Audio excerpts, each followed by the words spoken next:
Hello, I hope you're doing well. It's been too long. Thank you for your patience. I've been just reading more and getting caught up on what I want to talk about on here with you guys. I'm reading a few books right now that I cannot wait to talk about. I'm thinking of also talking about more things in like the general literature space, literature news, ideas about new books that are coming out, things that are happening in general, like the Hugo Awards controversy recently. Today we're talking about the last book that I finished, which is Babel by R.F. Kuang. This review will be completely spoiler free, so you can determine if you want to read it or not. Right out of the gate, this is one of the best fantasy books I've ever read, and it doesn't honestly have much to do with the fantasy elements of the book. They're incredible, they're really cool, I love the magic system, I think it's fascinating. It's not a spoiler that it has to do with translation between languages and silver working. I think it's such a unique and innovative idea in the space. I think it's totally different than what I've read before, which is really cool. And the way that it's implemented, the impact it has on the story is so perfect for the story that's being told. So me saying this is one of my favorite fantasy books honestly has more to do with it as a book than as a fantasy book specifically. But even specifically amongst fantasy and even science fiction books, this is one of the best I've read because it does something so well that I think is critical to science fiction and fantasy literature.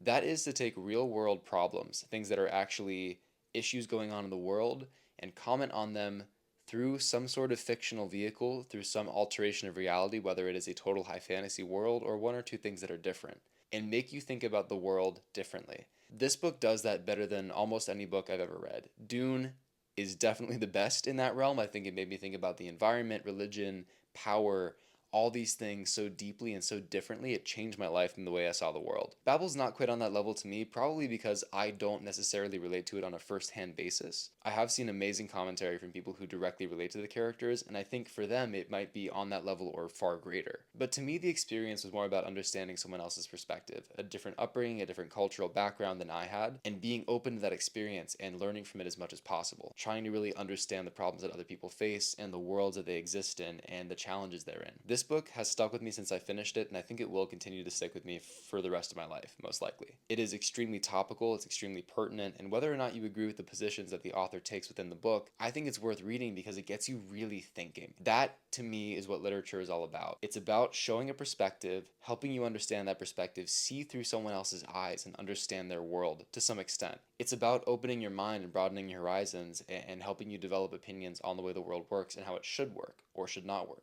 Babel does that extremely well, and that to me is one of the hallmarks of a truly great book. I think that 50 years down the line, we'll look back on Babel as a seminal work of fiction, especially in the fantasy genre. I think R.F. Kuang is one of the best writers writing today, just based off of that book alone. She's so talented, she's so knowledgeable, it's really impressive. With all that out of the way, let's talk about the actual specifics of this book. This book is primarily about Robin Swift, a young man born in Canton, China, and raised in Great Britain. This book is set in the 1800s, and the only real differences between it and our own actual reality are the presence of an academic Tower of Babel dedicated to translation at Oxford and silver working as a magic system. The plot in this book centers around imperialism and colonialism, and with it sort of being set most of the time at one of the biggest power centers in Great Britain in the century in which they were like the largest colonial and imperial power in the world.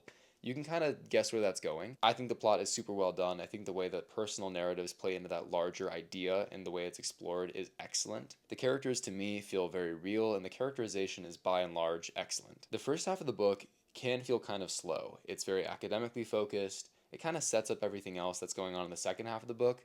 The second half of the book is wild. I was shocked at how quickly it picked up, how much was happening. The only real complaint I have with the plotting in this book is that in the second half, a lot of things start happening very rapidly, and it feels like the reasoning can be sort of thin sometimes, I think just because of the rapid pace. Everything that happens is to some extent foreshadowed. There is a causational relationship between everything that happens in the plot. Nothing's very random, it doesn't feel thrown in. However, some of the plotting feels kind of thin in the back half, I think just because of how fast it's moving, and that's not necessarily a bad thing. I kind of would have loved it if it were dragged out a little bit more. There's a lot of emotional development, really intense things happening in the back half, and I think that the pacing was almost intended to be disorienting and intense and sort of mirror the way the characters are feeling. So I understand the significance of that, I understand why it's important, but just on a personal level, I really wanted to get into what all the characters were experiencing, feeling, doing, all the reasoning therein in the latter half of the book. I almost feel like I'd want to read novellas about little stories happening in the back half about little things going on inside other characters' heads that I didn't get a view into.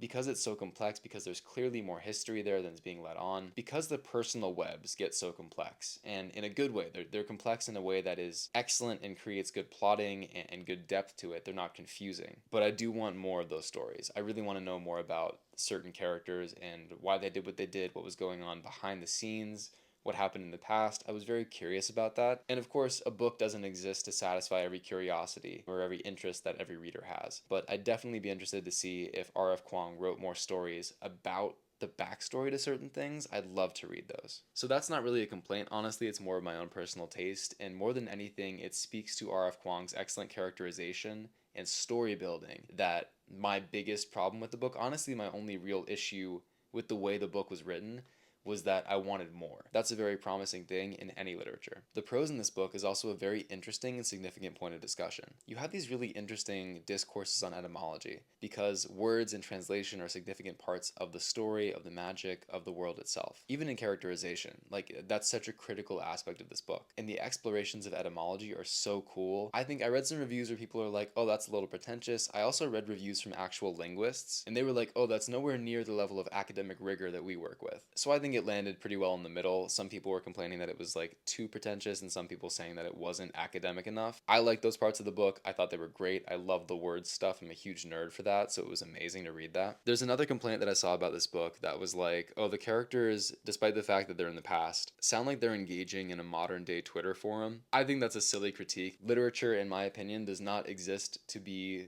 totally confined to whatever era you're writing about. I think it should shift and change, and I love seeing anachronistic verbiage. That's a very linguistically inaccessible phrase, but words that feel like they're out of that time. I think it's so interesting because it's like, yeah, maybe this is like a work in translation through time. That's a meta take. I sound kind of silly now, but I think it's cool. I don't go read the first Law trilogy and say like, oh, Baez and Logan Ninefingers are talking way too casually. That's not how they'd talk if this were the Middle Ages. Like, he's so chill. Why is he so chill? I think it's cool. It makes it more intelligible. It makes it more accessible. Linguistic accessibility, the ability for people to read something and get into it and understand it, is key if you're trying to sell books, if you're trying to get people to read it. And I think there's something to be said for really interesting, weird, niche prose and poetry. Like, I love E.E. Cummings. He does a lot of weird stuff with his words, but that's its own thing. And this book is not focused on that at all. So I think it exists in a really nice middle area that's accessible to the most people. I think on a personal level that R.F. Kuang is an amazing writer of prose. That's not to say this is the best prose I've ever read. I think that would be a totally different book entirely, probably not in science fiction and fantasy. So especially for a fantasy author, I think she's killing it with her writing.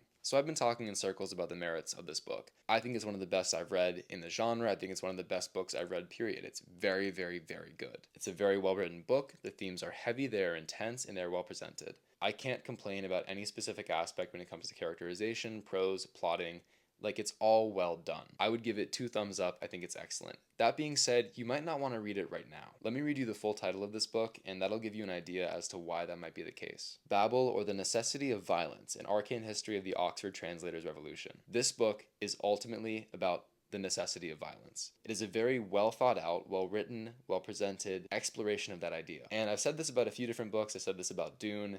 If you're not in a space where you can handle that theme, revisit it later. Go read Terry Pratchett, go read The Hobbit, go read something that is fun and friendly and might have deep themes, but they're sort of there if you want to explore them, and if not, you can just have a fun adventure. If you are in that space of not wanting something intense and serious, go read those books, go enjoy them. And I would say come back to this whenever you're ready to get really into it, to really sit with something and delve into it, to figure out how you feel about it, to hear someone else's point of view. I think it's so worth reading. I think it's essential reading in the genre at this point. I say this because I picked it up not understanding how intense it would get, and I still really enjoyed it. I was in a great place to read it. I was impacted by it. It was excellent. But I expected more of an academic focus and a slow burn, and it became a full-on, crazy, intense, brutal action sequence towards the back half. Still well written, still well thought out, still very intelligent in its execution, but it definitely picked up. The book gets violent, and if you're not in a place to read that, you're not going to enjoy it to its fullest extent. You're not going to think about it. You're not going to really engage with it. You might tune it out a little bit. I think this is a book that deserves attention and presence. I'd recommend reading it when you're in the right place to read it. It's not something that's super easy to just like kind of write off.